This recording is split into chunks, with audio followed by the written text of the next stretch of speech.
Hi, Ian here. Welcome back to the Direct Approach, your go-to place for your health and safety and compliance podcasts. There's myself here with Ben. Hi, Ben here. Welcome back to the pod. And today we are joined by our very own AI guru, Ryan. Ryan, welcome to the pod. Thanks, guys. Yeah, looking forward to getting into it. Should be a good time. So, I guess, what's your sort of role? Obviously, I've introduced you sort of the AI guru. Then, so just to, I guess, give people a bit of background into your sort of background with AI and expertise and your role with it all. Then. Yeah, so you started off by a really high bar, which is always a good place to start. But no, I work at a group. I look after all of our commercial AI. So I'm a commercial AI lead, working closely with our CTO Becky Weeks and our innovation AI lead Rich Merritt. And my responsibility, putting it really simply, is just figuring out how we bring AI to our commercial teams and to our customers, and making sure that they get the most value out of the services that we offer, with a little bit of AI magic in between. That's kind of the goal. So make our employees better, make our clients' experiences better. Yeah, perfect. So one of the reasons we're here, I suppose, cutting to the chase, if you like, is how have you found, as like I say, the AI guru here, how have you found health and safety is being affected by AI, or what is AI bringing to health and safety? What's the word on the street with it, really? It's a great question. I think you have to kind of look at it a little bit like, well, if you take a step back, actually, AI right now, if you think about it really broadly in terms of how everybody's using it, whether it be within health and safety or even more broadly taught, just within the world, things like ChatGPT and whatnot, they represent the tip of the iceberg. But much like, if you're familiar with Titanic, much like the iceberg, underneath it is where the bulk of the mass is. And that for me is kind of a little bit how I think about AI as well. You've got your ChatGPTs, your Claudes and whatnot, which there's a lot you can do with them, but they do represent the very, very beginning of where the AI enhancements are. So what we're seeing is like two different ends of it. You were seeing sort of folks that are out there right now that are dipping their toe into ChatGPT and they're doing the classic, I don't want to pay for a health and safety consultant, or I don't want to do my ISO cert, so I'm going to have ChatGPT do it for me. Yeah. That's kind of one end of the spectrum, and that kind of represents for me really got kind of that tip of the iceberg sort of usage. On the other end of things, you are seeing firms that are perhaps, I think like us is a good example of this, but we're seeing this elsewhere as well. You're seeing firms that are hyper investing into AI and looking at how can we incorporate our own on-premise models? How can we look at training our own agents and creating our own data sets for our AI use cases? So there's a lot of, I think, broad uses that go far beyond the I've made a ChatGPT account, and generally, it's a huge generalization actually, but where the value is right now, I think, is in those more advanced use cases where you are bringing in your own data and you're really sort of creating something special and unique to your business and your needs, rather than we'll call it super generic, I've logged into ChatGPT sort of equivalents. Yeah. I think with ChatGPT, I think most people associate with making, putting a photo in there and making it look, adding a cat in there or adding something in there that makes it basically funnier than it was when you first put it in there, which I think is what I've used it for, not quite the cat reference, but I've used it for basically nothing that's particularly important, really. So I suppose the next question I was going to ask is, I know from my own experience from talking to other people, is that it's sometimes only as good as the information you're putting in. So making a photo, making a logo, something that's quite basic. But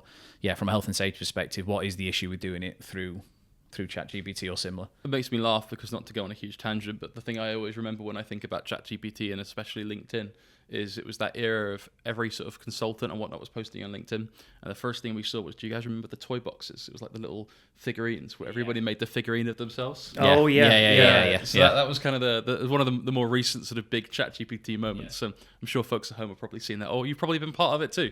That's what most people have done. But that is actually a really good sort of, I think, analogy and a way to think about also how people have used ChatGPT. What we've seen with clients, and I think you have a great story on this, right, from a client you've worked with, is that clients they'll just go on ChatGPT and they'll just go, write my health and safety policy for me. The problem with that is when you just hit ChatGPT or you hit Claude or whatever it may be, you're using any sort of more of those like generic sort of chat interactive style ways to use AI.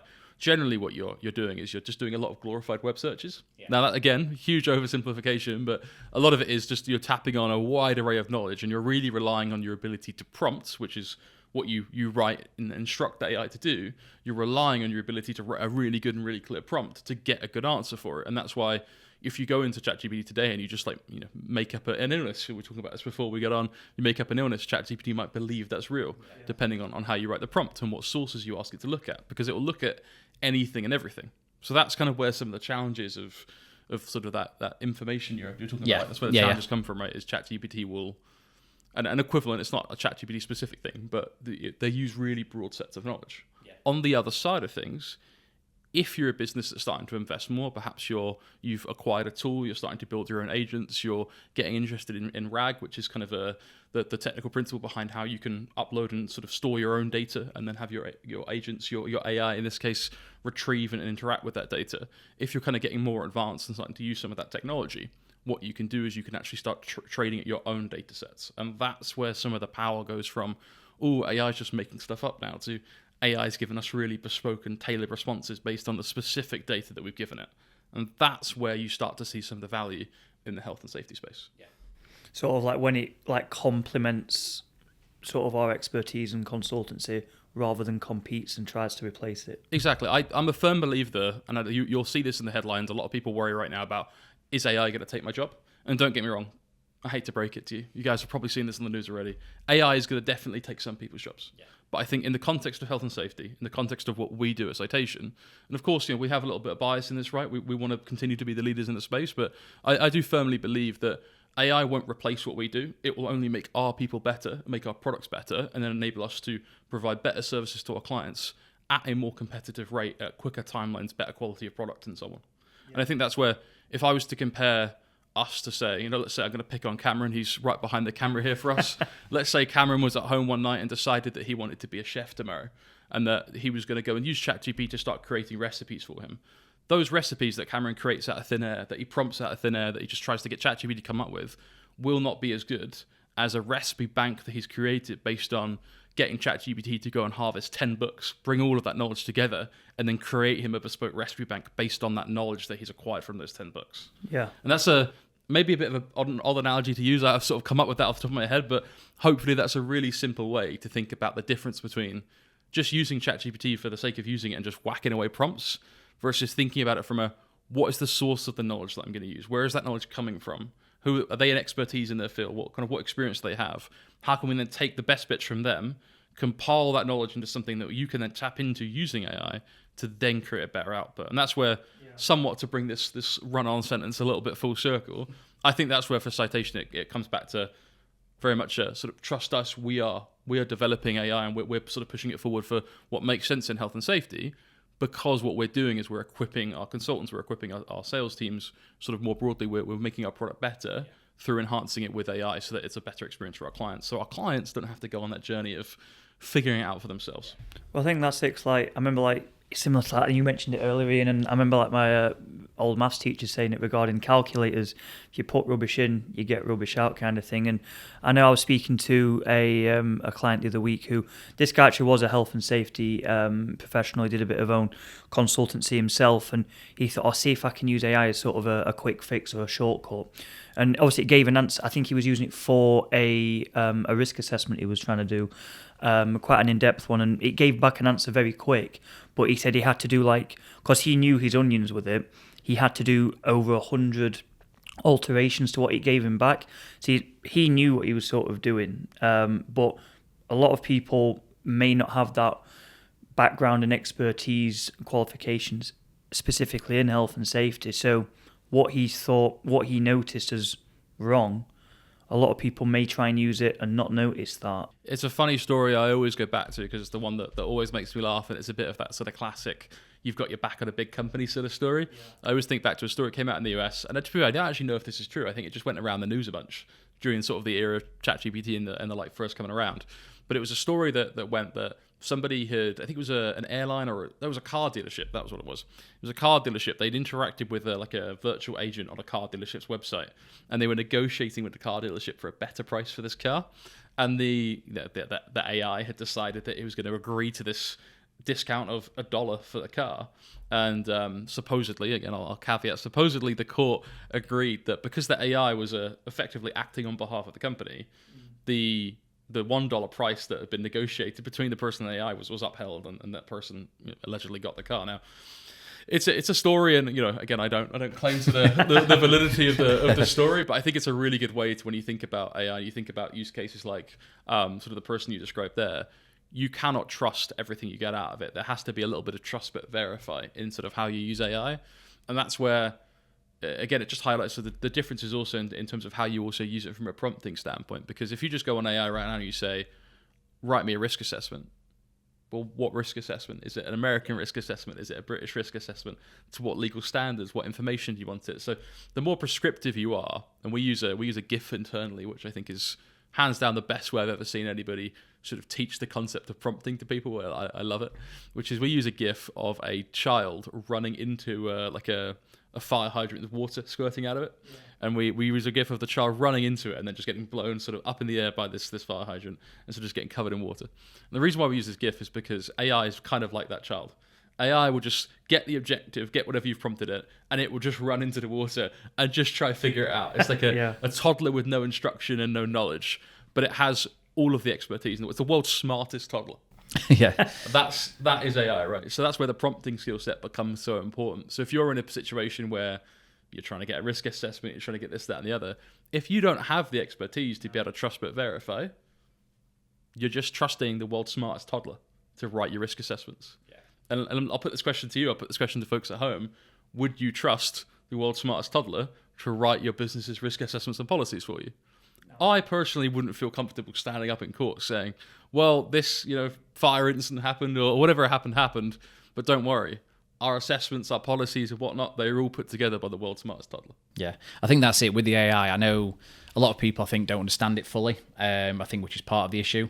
But I think, like I say, people who are using it themselves off their own back to do health and safety documents and anything else that needs to be compliant in one way or another, that is the issue you're going to be looking at, isn't it? That it is only as good as what you put in there, and you have to be an expert in that field, irrespective of what's being spat out at the other end when it comes to the health and safety side of things. I think the only caveat is that I'd make to that is you don't need to be an expert in the field, but you need to know enough to be dangerous in sort of almost sort of giving it like a sanity check of, is this actually like within the realm of what you would expect? And you need to know enough to be dangerous to know who else are experts in the field that you can lean on to pull their data in. And that's probably the difference with AI. And I think about it in a bit of a tech sense of nowadays with AI, you don't have to be a genius. You don't have to be a programmer to write a website. In fact, I'd wager right now, I'd put £100 on the table right now and say, I reckon every single person in this room, if you gave me an hour and a half with them with AI, they could code their own website from start to finish. A very basic website, landing page, a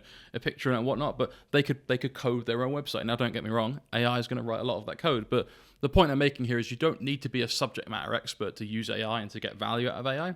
What you do need to be is someone who knows enough of a topic to be dangerous to know who to ask the questions to, what data you want to rely on, what are the sources, so what are the relevant books, what are the relevant online sources that you want to bring in. That's where you need to be able to kind of capture that all in a prompt, and then the skill of your prompting dictates the value you can get out of AI. So I think it's an important point, because I think what we don't want folks at home and folks across the board to be thinking is, well, AI is useless, I'm going to get no value out of it because I'm not an expert in health and safety. That's not strictly true. What it does mean is that you want to work with people who are experts in that space, or you want to do your own research and understand who you can call upon to then cite in your prompts and sort of become part of the prompt that you're writing so that you can use it as part of your process. And that could mean that you are using the HSE legislation, for example, as a source within your prompts to review some policies that have been written for you. Could be an example, right? There's many different ways you can look at it, but a lot of it comes back to you have to really put yourself out there and know enough to be dangerous, I think, to really see the value, but you don't have to be an expert per se. So obviously we've gone through some of the pitfalls, some of the areas that you need to be careful of, some of the minefields, but if you're sort of listening to this and thinking, what would you say are the main reasons why clients, prospects, whoever it may be, for them to work with HS Direct, with Citation, in order to get all the benefits of AI with also mitigating those risks? What would you like the main? It's a really good question. I think if I was at home right now and I was trying to understand for my business what's the best way to get the most value out of this crazy world of ChatGPT and Claude and Gemini and all of these other products that are sort of AI enabled now, I feel like every subscription I have is at some point got a bolt on with a little bit of AI in it. I'm sure everyone's seen it. How do you get the most value out of that while also not falling into the pitfalls we talked about? I think for us at Citation, the way we've sort of looked at it is it's all about how do we bring AI into our products to make the quality of what we deliver even better. We talked about the toddler, sort of that 5-year-old toddler. Would you trust your business with that? What we've done is we've created sort of almost an army of really sort of talented, I'm going to just simplify and say AIs. We've created an army of really talented AIs that are trained on the way our teams work within their roles and trained on the knowledge that we have internally. And that enables our our teams to be able to review policies, create policies in a way that is faster, but also imagine they've got their own personal teams of 10 people to help them craft those policies rather than it just being themselves. So yes, we can work quicker, but also we actually can work at a higher quality too. And folks might be thinking, well, how's it higher quality when you just said AI can't be trusted? The difference is in how you use and create the tools. We've invested significantly in AI tooling and AI infrastructure to create tooling and opportunities for our team to not only be upskilled in how to prompt. With our AI Champions program, I think we've got 150 members of staff now that we've effectively started to train into how to bring AI into part of their day-to-day roles. But from a technology standpoint, we've also invested really heavily in creating the tools and the infrastructure for our teams to be able to help them level up within their roles. So that crafting better policies, things like, for example, when emails land in their inboxes, they get a little bit of support in terms of understanding, okay, where's the right FAQ link for that customer? Where's the right citation within that legislation that we can reference and whatnot? It's never about taking the person out of the equation. It's about how can you make that person better? And I always think about it as, frankly, I'd really love a personal assistant. I don't have the budget for a personal assistant as much as I'd love to convince my boss I should. But AI gives me not only one, but it gives me 10, 15, 20 different personal assistants that are citation trained on the exacts of our business, how we would train new starters to be able to do their roles today and be experts in their field. We have AI trained in that capacity. And that's where I think from a customer perspective, you can't go and buy that AI off the shelf. That's not something you can just go and build yourself. So by working with us, you gain access to all of those benefits, but then you also get our people. And our people is the core of what we do.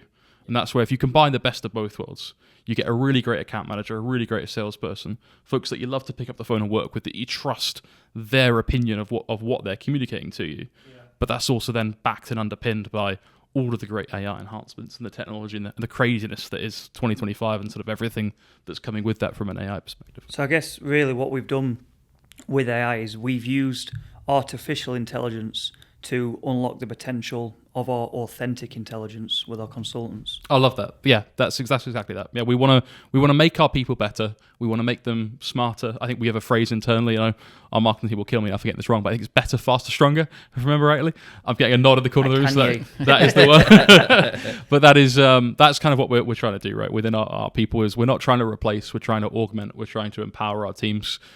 We sort of call it our AI Empowered, our AI Champions program for a reason.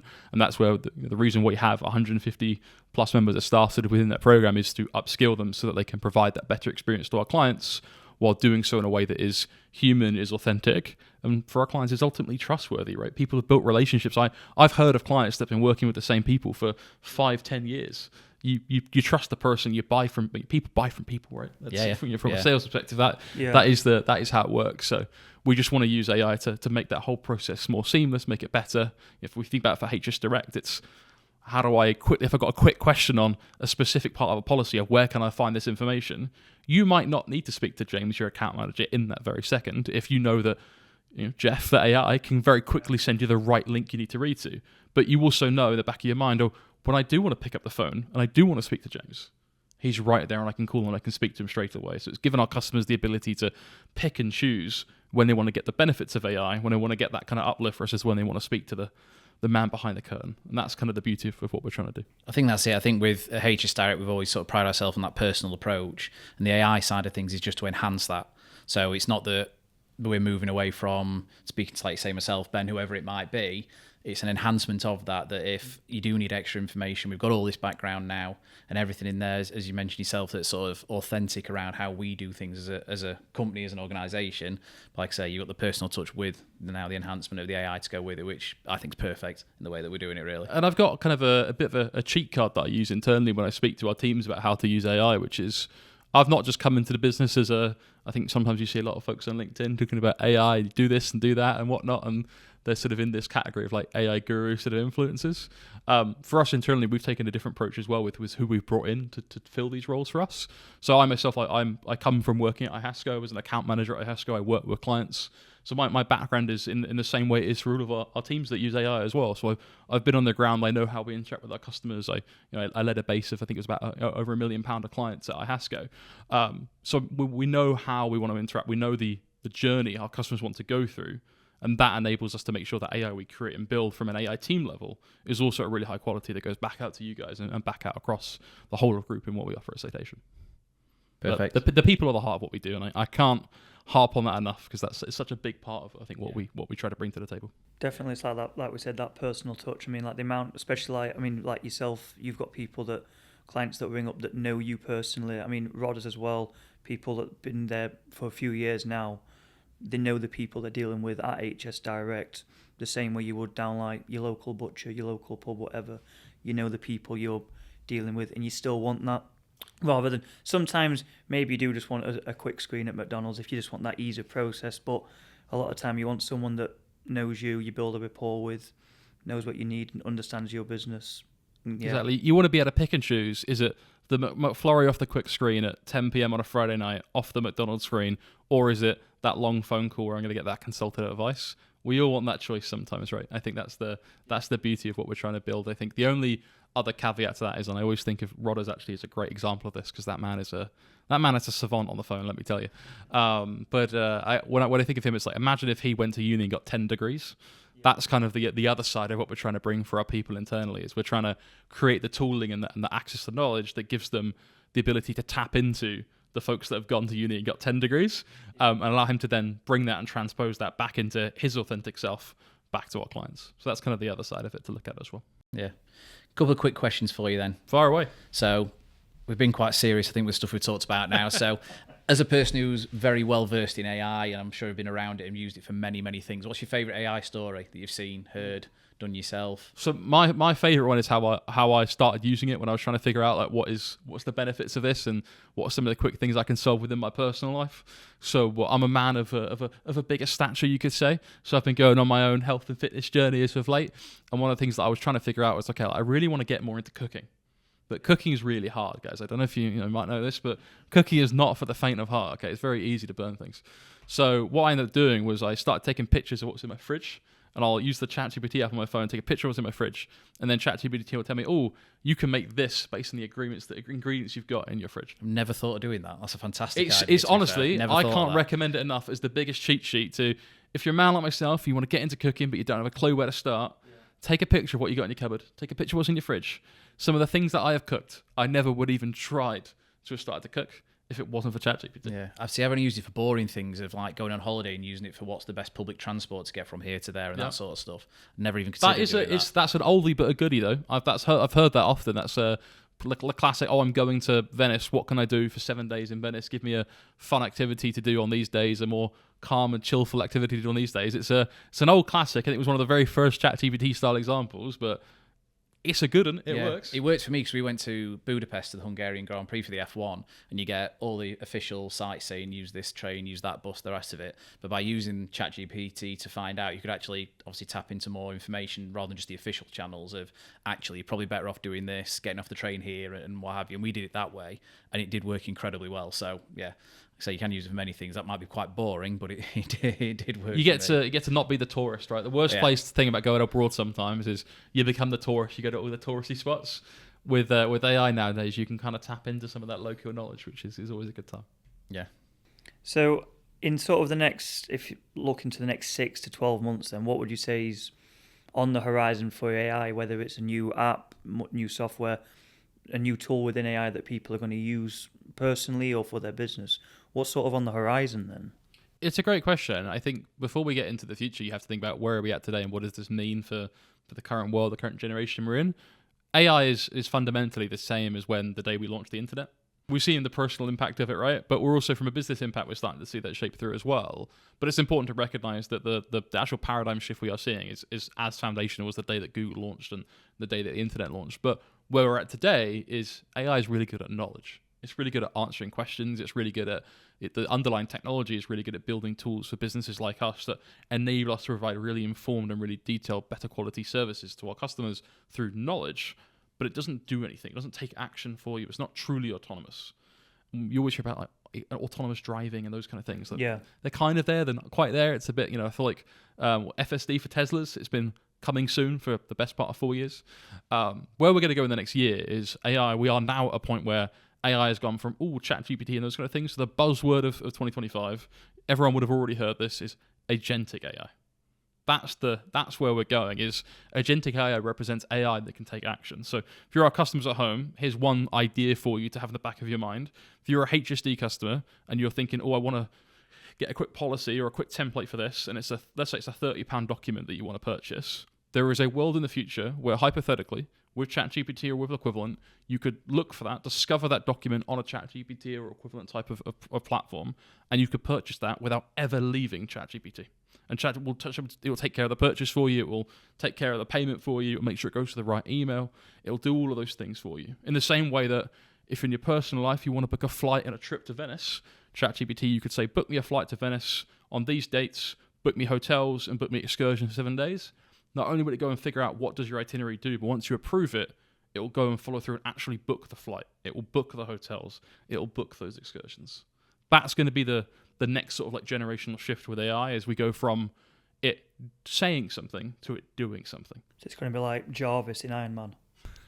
I don't know if we're quite at Jarvis Iron Man territory yet, but I think that's where we're shooting for. Is hi Jarvis, book me this trip or equivalent, right? I think that's where we're trying to get to. Yeah, it's going back to your personal assistant you were after that you mentioned earlier that you haven't got a budget for. You wouldn't Exactly. need it then. That's the plan. The plan is I don't have to hire anyone because I can fill a lot of these gaps with the beauty of his AI. That's the goal.